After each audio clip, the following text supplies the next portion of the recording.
270ක් ලබා ගන්නවා නම් වැදගත් කියා ඔබ පවසා සිටිය ඇතිනේ ලබාගත් මේ තරගයේ විශේෂ අවස්ථා කමිල් මිෂාර සහ පැතුම් නිස්සංක ලකුණු 50ක ඉතාමත් හොඳ අර්ධ ශතකයක සබඳතාවයක් පවත්වාගෙන සිටියදී තමයි පළමු කඩුල්ල ලෙස පැතුම් දැවියන් නමුත් මේ පැතුම්ගේ දැවී යෑම සෑම් කරන්න හමුවේ ඉතින් අර මේගේ අඩාල කර පන්දුවක් පැතුමෙහි උගලට 80 කියන්න පුළුවන් මේ අදිල් රෂීද් ලෙග් ස්පින් පන්දුවක් නෙවෙයි මේ ගුගලි පන්දුවක් ඔහු ස්වීප් කරේ ලෙග් ස්පින් පන්දුවක් කියයි සිතා මිෂාර මේ ඊළඟට දැවිගේ ක්‍රීඩකයා තම තුන්දෙන් ඉන්න අනතුරුව කුසල් මෙන්ඩිස් ලබාගත් ලකුණු සුවිශේෂයි තර්ඩ් මෑන් කලාපයෙන් මේ දැවී යාම ධනංජය සිල්වාගේ ධනංජයට හැකියාවක් ලැබෙන්නේ නැහැ සුපුරුදු රිද්මේට එන චරිත අසලංක ඊට පසුව පැමිණෙන තමත් හොඳින් ලකුණු අතරට පැමිණුණත් ඔහු ස්වීප් කිරීමට නැත්නම් පන්දු හරහට ඩඟ කැවෙන පැත්තට එල්ල කරන්න ගොස් තමයි පන්දුව පිත්තේ වැඩි උඩ පන්දුවක් ලෙස ලබා දෙන්නේ. පසු මේ අර්ධ ශතකය ලබාගත් අවස්ථාව කුසල් මෙන්ඩිස් පසු ජනිත් ලියනගී සහ කුසල් මෙන්ඩිස් සබඳතාව සුවිශේෂයි තමයි ඉනිම ශක්තිමත් කරම සබඳතාවේ මේ ජනිත් ලියනගී ලබාගත් පහරවත් පසු ඔහු අදිල් රෂීඩ් උඩ පන්දුවක් ලෙස නැත්නම් කෝට් ඇන්ඩ් බෝල් වීමක් ලෙස තමයි දැවියන්නේ.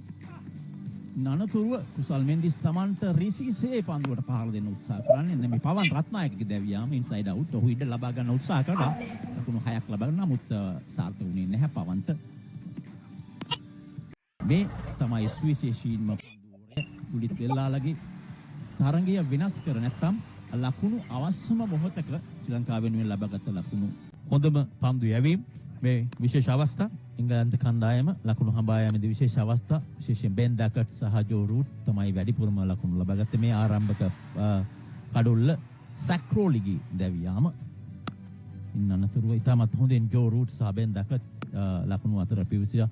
බෙන් ඩකට් ලකුණු තිබුණේ නැහැ ඔහු අලුබඳුන තරඟාවලියද පුරාම ලකුණු 50ක් ලබා ගත්තේ නැති ක්‍රීඩකයා අද දින ලකුණු 50ක් ලබා ගත්තා ප්‍රේමදාස පිටියේ පැමිණුණා තමගේ සුපුරුදු රිද්මයට ඔබට පේනවා ඇති බෙන් ඩකට් ලකුණු ලබා ගන්න ආකාරය ඉදිරියට පැමිණෙන එල්ල කරන පහරවල් සුවිශේෂයි වගේම හොඳ ස්වීප් පහරවල්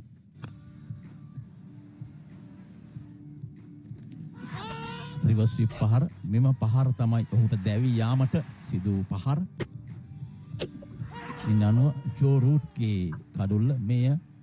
හොඳ සාමූහික තීරණයක් සමහර ක්‍රීඩකයන් මේ ඉහළ මාලයට යන්න බැහැයි කිව්වත් නමුත් අවසන් මොහොතේ ශ්‍රී ලංකාව ජයගත්තා ජෝ රූට්ගේ කඩුල්ලෙන් මේ හර ස්ටම්ප් කිරීම මෙන්ඩිස් විශේෂයි ඒ කඩලු දෙකම පන්දු යවන්නන්ට වඩා කුසල් මෙන්ඩිස් ලබාගත් කඩලු දෙකක් කියන්න පුළුවන් අනිවාර්යෙන් මේ දුලිත් වෙල්ලාලගේ අර කෝට් ඇන්ඩ් බෝල් එක නැත්නම් ඔහුම පන්දු යවමින් ලබාගත් අවස්ථාව මේ ඊට පසුව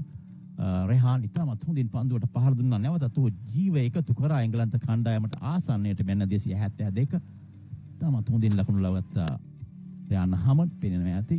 දකුණත් පාපත් දග පන්දු යවන්නේ කුණත් පිටිකරණයට ඔහුට දක්ෂතාවය ඇති බව තමයි පිළිබිඹු වෙන්නේ අවසනදී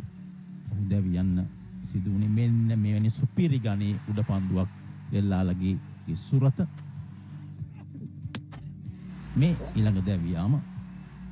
ජොස් බට්ලර් අවසන් කඩුල්ලක් කියන්න පුළුවන් මේ උඩ පන්දුව DDS රැක ගන්න තමස් විශේෂී උඩ පන්දුව තමස්තරව ඕවර්ටර්න් තරඟය වෙනස් කරන පන්දු ප්‍රහාරයක් දියත් කරනවා